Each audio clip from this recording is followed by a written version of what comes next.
Национальной библиотеке республики открылась персональная выставка самодельных кукол Анны Манько. Все куклы – это прототипы людей, живущих на Камчатке, родные и близкие, односельчане и знаменитые артисты национальных ансамблей. Одежда выполнена в стиле коряков, интельменов, эвенов и чукчей. Костюмы сшиты вручную с использованием орнаментов и элементов декорирования, традиционных для каждого из этносов. На выставке также были представлены головные уборы из кожи и меха, обшитые бисером.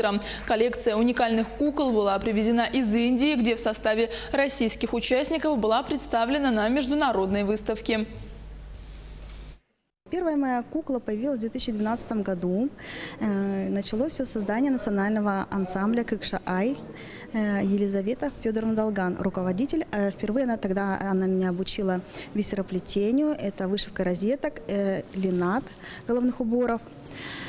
И мне очень захотелось сделать ей подарок своими руками. Тогда впервые я сшила куклу в национальном костюме. Она представлена здесь на выставке.